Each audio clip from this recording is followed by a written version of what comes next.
Hey everyone, it is Finn here, that is FYWN. I hope you're all having a fantastic day. And today I'm doing a collaboration with Liverpool supporter Doug. How are you doing, Doug? I'm fine, how are you? All good. So we've had a few technical errors, but we are finally recording. And yeah, do you want to tell them the funny story about this video in general, about the fact that we've done this before? Yeah, I literally forgot to press record the last time. Yeah, so when I said we should do a collaboration soon again, I didn't realize it would be this soon. I didn't realize it'd be this soon either. No, but it's all good. So, of course, today we will be discussing the Manchester United versus Liverpool game, me being the United supporter and Doug being the Liverpool supporter, which, if you don't know, we both do Premier League predictions, and he makes Liverpool videos, I make United videos. So go check that out on each of our channels. Yeah, absolutely. Yeah, come and check me out on the Dugout Football channel. I've got 185 subscribers. Let's get Finn to 300 subscribers. Thoroughly deserves it. He does very, very good content, and I really hope you do get to 300 as soon as possible. Yeah, thank you. Yeah, I definitely do work hard. I see you also work hard. You also make regular videos, so close to 200. So yeah, we're both close to getting to our goals. But yeah, today we're just going to be talking about the match. Of course, I'll put the link to his channel in the description down below. But yeah, starting off, what do you think Liverpool's lineup's going to be for this game? Well, there is a lot of rumours that Fabinho might come back into the team. But if I'm being honest, my team would be Alisson, Becker, because obviously #1 goalkeeper, so he'll definitely start for me. And then obviously it'll be your usual back four: Trent Alexander-Arnold, Joe Gomez, Virgil van Dijk and Andy Robertson. Then I think there may be a change in midfield. I've gone for Henderson, Van Alden, and I've gone for the new boy Minamino. I think Oxlade-Chamberlain looked a little bit leggy in the game against Tottenham, so I reckon that he'll play instead of Oxlade-Chamberlain. And then the front three just speaks for itself: Salah, Mane and Firmino. Yeah, I think that's definitely fair enough, because a huge point that has to do with Liverpool in general is they don't really have any proper attacking midfielders bar Oxlade-Chamberlain. But Minamino, I think, is going to be an absolutely huge one for that. And I think that's quite good for United because, of course, Liverpool were in talks with Bruno Fernandes. Apparently, I don't know, there's always rumours, which, I mean, I guess that leaves him open for us, which is pretty good. Yeah, one thing I want to ask you, do you think that Fernandes deal is going to happen? I think it is possible. I'm not going to lie, I made a video a few days ago where I did talk about Manchester United transfers, and I did say I don't think it's a realistic thing that's going to happen. I did think it did look a bit false, but apparently day by day it is looking more realistic. So whether it happens or not, I mean, it's something that needs to happen because we can't keep playing Jesse Lingard. It's just not good enough. So I think it needs to happen. Is it possible that it might happen? I'm not sure about this transfer window. I think it's more realistic that it would happen end of the season, if anything. Yeah, I think if it doesn't happen in January, I think it will probably happen in the summer. Yeah. I mean, but there have been some pretty weird just transfers in general so far. I don't know if you've seen, but of course, old Liverpool goalkeeper Pepe Reina is now at Aston Villa for a good few months. Yeah, absolutely delighted for him. Fantastic goalkeeper when he was with us. I think he'll do well at Aston Villa. I think he'll do really well.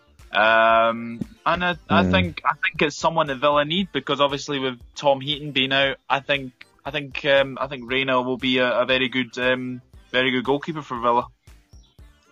Yeah, I think he's actually going to be class, because it's so weird to think of Villa having like a World Cup winning goalkeeper, which is really bizarre. Aye, it is. I remember Middlesbrough having sort of Victor Valdez as well. So again, he's a World Cup winning goalkeeper as well. So it's quite a weird thing to have. But no, I think he'll do well. I think he'll do well at Aston Villa. But I think it'll be very, very interesting to see if he could be the reason that Aston Villa stay in the Premier League for sure.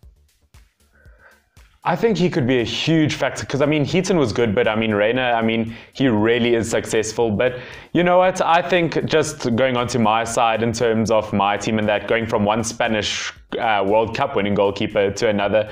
David De Gea, I don't know if he was in that Spanish squad actually. I mean, he was probably breaking through because, I mean, Spain had like Casillas, they had a bunch of great goalkeepers. But yeah, I think when it comes to United, how they're going to line up for the game, definitely, I mean, De Gea between the posts, although it hasn't been that great form, is still our best goalkeeper. I'd love to see Wan-Bissaka there. Obviously, his composure, one of the best right backs in the world. With Maguire, Lindelof, although a bit sloppy, probably our other best centre-back option. And depending on if Shaw is available or not, because we are playing Wolves and apparently he might not play Wolves because he is very tired or he is injured. I'd like to see Williams play over that because apparently Ashley Young, isn't really, well, that's South African term, I can't use that, isn't really in the mood for playing or doesn't want to play for United anymore. Midfield-wise, I was thinking of Matic, but I think he's way too slow versus Liverpool's midfield. So I have to go Fred, I have to go Pereira because of his aggression, maybe Mata in that attacking midfield position because, I mean, he's been on top form lately. And, I mean, attack has to be Martial and Rashford. If Martial is injured, which apparently he might be, or if Rashford is, then Greenwood. And then, of course, Jesse Lingard on the wing, although I hate playing Jesse Lingard. I mean, he does really seem to show himself versus Liverpool. While editing this video, I've realized I probably should have said Daniel James over Jesse Lingard, which I am sorry, but you know what Sid has done. You know what, actually, it's not permanent. I'm sorry, Jesse Lingard, but I would prefer Daniel James over you. Back to the video. He does, yeah. He scored last season at Anfield, if you remember as well. So I think, yeah, do you know what? I mean, Lingard, he's one of these players that deceives to impress. I mean, to go through 2019 without an assist or a goal was just ridiculous. So hopefully, 2020 will be a better year for him. What do you make of Jesse Lingard being with Mino Raiola? Because obviously he's had a lot to say about Man United quite recently. I know, I mean, it's mental. Apparently he's been linked to like a handful of Italian clubs, which is, I mean, it really is one of the craziest things. I mean, we basically, Manchester United, we're just shipping our players off to the Serie A at the moment. I mean, Lukaku's already there. We've got Alexis Sanchez. Apparently, Young is going to Inter Milan, which is weird. Jesse Lingard to AC Milan, going to whatever. But you know what? If it works for them, then it works. And then United, we can't just look back at it like we're looking at Lukaku saying, you know what, now I wish we had Lukaku, because realistically, players, when they do well overseas, doesn't mean that they would have done well if they stayed. Yeah. Looking back at the game in October, did you feel that you went away from that game thinking that you should have won that game? I do think we should have won it because it was just in the dying minutes of the game that you guys did end up scoring, and it does hurt quite a lot, but at the same time, I think Manchester United were probably the better team through majority of, well, at least the first half. Second half, Liverpool did pick up, and I think it really showed how competitive this is, that no one's really out of it. But I do have to say, I think Manchester United, they really should have held on to that lead. They really should have won that one. But we'll see what happens this time around, because Solskjaer hasn't actually lost against Liverpool yet. No, he hasn't. He hasn't. That's really annoying me. Is that he's in the two games he's got 2 draws, and probably, in my opinion, probably both games United should have won because they've been the better team in both games. So, but. This is what worries me, is that you guys, I know you're very, very inconsistent, and I know that you've beaten Spurs, you've beaten City away, you beat Chelsea away in the League Cup as well. I mean, I don't think Man United's season is going to be remembered for that. It's going to be remembered for the defeats to the likes of Bournemouth, Crystal Palace, Watford, Newcastle. How would you sum up Man United's season so far? So far, it's really just a mixed bag of results. So some parts I'd say are successful, but overall I would kind of call it a flop, because you do look at those games and it is kind of that scenario where you do look at big teams like Spurs and City saying, well, it's not one of those things where it's like, oh, that's great, we beat them, because we are a top team. We should be able to compete with them. And it is the likes of, we definitely shouldn't have lost to the teams that we have lost against. So I think looking at our success really does depend so far at the end of the season in terms of if we qualify for either Champions League or Europa League. Europa League, I don't think will really count as a success, but we really do have to depend on on winning Europa League this season to qualify for Champions League, to get any sort of success, to be honest with you. Do you think you'll get top 4? I don't know if we'll get top 4 because realistically, I don't think we're better than Chelsea. Maybe at the moment, Chelsea have gotten a bit of a dip in form. Definitely, we're not better than City, Leicester, or Liverpool, who's a mile ahead of us. So I don't think we'll get top 4, but I think that we can qualify for Champions League through winning the Europa League.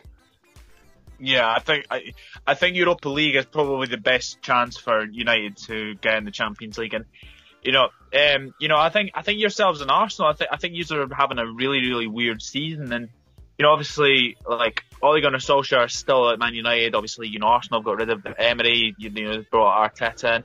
Do you think Ole Gunnar Solskjaer is the right man for Manchester United going forward? I don't think he's the right man. I never actually did think he was the right man. I thought always, even though he started off very successfully, I always thought it was more of a temporary thing because we need someone who does know success. I was really into Ancelotti when he got sacked from Napoli. I thought we could have gotten him. Pochettino, who I really would have liked, but I actually thought Pochettino would have been up for the Barcelona job, which I'm surprised he didn't get. But at the end of the day, I think we need a player like Simeone or Allegri, who was at Juventus. Someone really big, someone who has proven strategies to winning trophies. I think we need someone who's really good at United. I would agree. I would totally agree. I like you. I thought Pochettino might be a target for Barcelona, but then again, I am remembering that he has managed Espanyol, so I'm not sure if he would want to go to Barcelona out of obviously loyalty to Espanyol. Yeah, because of course he's managed like Espanyol, Southampton, Spurs. So yeah, I guess Espanyol's probably a big one. I mean, it would have been really good to see. But otherwise, in terms of success and that, would you say this is probably, I mean, look, Liverpool are probably going to end up winning the Premier League, no doubt about it. Do you think this is Liverpool's most successful campaign or most successful season ever? In the current era, yes, I would have to say so. We haven't obviously won yet. We haven't obviously won a trophy yet, but obviously winning the Champions League last season was a big weight off Jurgen Klopp's shoulders because obviously he came into Liverpool, got into the Europa League final in his first season, obviously lost that. Then in the Champions League final, lost that to Real Madrid, and then obviously last season, won against Tottenham. But everyone remember the Barcelona game. And you know what? It's just Liverpool are a joy to watch now at this moment in time. I would say that, if I'm being honest, we haven't actually played well in any games so far this season. I would honestly say the only game I think we've played very, very well was Leicester City away, because we blew them away. Obviously getting, very, very quick goals. Second, third and fourth goal were very, very quick as well. So, but to be honest, like at home, we're a different animal at home. We've not lost since 2017. You guys haven't beaten us at Anfield since January 2016 when Wayne Rooney scored the winner. I think that was in one of Louis van Gaal's final seasons, I think, as United manager. But like I said, I am very, very wary of you guys because on the pace, you're electric. Obviously, Dan James has come in. He's proven to be a very, very good signing. And I think, if he does play on the wing, I would be very, very interested. I mean, Robertson against James is going to be very, very interesting. Obviously you got Wan-Bissaka against Mane. Obviously you got Trent Alexander-Arnold against possibly Rashford. And then obviously, Van Dijk against Martial, obviously if he does make it as well. So this is the makings for a very, very good game. I mean, I've seen loads of people saying, Liverpool are going to blow United away, but it's never ever like that. Like, the only time I can remember Liverpool scoring sort of 3 or 4 past United was at Old Trafford. And we won 4-1 at Old Trafford in I think it's 2009 season, I think it was. And then we won 3-0 in the 2013-2014 season. So I think it's going to be a very, very tight game. And I think one goal will decide it. Yeah, I mean, my prediction for it, so obviously, as I said, you guys can check out our predictions. My prediction is going to be a 2-1 to Liverpool, just because, although, as you said, it's going to be very competitive all over the field, I think it is going to really depend on the midfield. As I said, Scott McTominay not playing, Paul Pogba not playing, that is going to really, really hurt us. Van Dijk, really, really good. And it's going to be interesting to see the pace and I also, except for Daniel James, maybe how physical we are against Virgil van Dijk if we can get around it. And a huge part will be if we do actually have that front three or if Mason Greenwood has to play in. But I think it's going to be very, very competitive. And you talking about Liverpool's run on form at home. I mean, I don't know if you knew this, but one of like the craziest stats I've actually read is Mane actually has never lost a game at Anfield. Sadio Mane. Yeah, it's crazy. It's absolutely crazy. I mean, he joined in what, 2017, I think, 2016, 2017. Hasn't lost. Yeah, something like that. And it's the same with Fabinho. You know, every time he starts, he hasn't lost a game with Liverpool as well. So, but it's going really, really well. I mean, I've spoken to a lot of people, and you know, basically, as soon as it's won, then focus on trying to be unbeaten. Like, I don't think we'll be unbeaten. I can say that now. I don't think we'll be unbeaten. I can see us maybe going to the Etihad, maybe losing, because you know we've not got a very good record at the Etihad. But you know, the games after you guys, obviously we've got Wolves away on the Thursday, and I think it's West Ham away, and then I think it's like a run of sort of Bournemouth at home, Palace at home, Brighton away. You know, these are good. Norwich away. You know, these are very, very good games to win. And you know, game in hand against West Ham. You know, we win that, we're 17 clear. Yeah, look, I mean, although, as you said, you haven't won anything yet, no one's ever really won anything at this stage. It's still, well, it's not very, very close. It's more race. The race this Premier League season is to get into Champions League. But Liverpool they've pretty much got it, but it is going to be very tough for them. Once again, as you said, I don't necessarily think that they will go totally unbeaten. Just purely, look, I mean, they've won every game except for that one against United earlier this season. But, you know, things do get tough. You guys will get tired, especially because you are still in the Champions League. So therefore, that's more matches. Those are more top matches. But yeah, I don't know if you'll stay unbeaten. But what do you think your chances are in the Champions League this season? Difficult. Atletico Madrid was one of the ones I was wanting to avoid because obviously they are pretty good defensively at home, and away they're pretty good as well. But you know, this is it's going to be a very, very good tie, and you know, I think if we can get through, I guess, Atletico, then Jurgen Klopp has never lost a two-legged tie in the Champions League since he's came to Liverpool. So that's something to be confident about. Just something in the back of my mind is saying that Liverpool are the team to beat in the Champions League this season to win it, in my opinion. So that's another thing I can definitely say about that. I mean, you'll probably have Barcelona coming back at us. You know, Real Madrid will probably come back at us. Man City. I think Man City will be the main focus on the Champions League this season. So, you know, Premier League, that's what we're wanting for sure. Champions League would be an absolute bonus as well. Yeah, I think, once again, I think you guys could potentially do very well, but I view you guys almost as what Barcelona has been in previous years in the Champions League. It's like if you beat Barcelona, you can pretty much win Champions League. This season, it seems to be like that with Liverpool. But guys, on that note, I think that's pretty much all that we have to say about Liverpool and Manchester United. It's going to be very, very good, very, very competitive. As we've said, very good Champions League-wise. I mean, United have good chances in Europa League, which, I mean, as we've discussed, I think Europa League's actually been a good thing for Manchester United this season. Yeah, it's allowed them to blend the youngsters in as well. So, like I said, I think the Europa League is definitely going to be Man United's best chance of getting into the Champions League. Forgot to give you my prediction actually for the game. I've actually gone 2-1 as well to Liverpool. I think it'll be a very, very tight game, but I'm going for one goal to win it. Yeah. I mean, as you said, just youngsters in terms of Europa League. I definitely, because Mason Greenwood wouldn't have gone in the Champions League, so I am grateful for Europa League. But yeah, prediction-wise, I think Rashford would probably score, but you guys are way too good attack-wise, especially versus our defense. But guys, once again, go follow Doug's channel if you do like Liverpool Liverpool content, and if you do like Premier League predictions, similar to mine, like if you like United stuff. But thank you, Doug, for joining me today. No problem, and I'll be happy to collaborate again very, very soon. And yeah, I hope you enjoy the game on Sunday.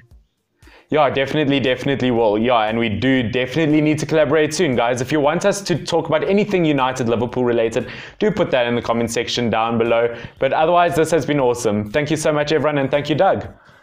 Thank you very much. See you later. See you later, everyone. Cheers.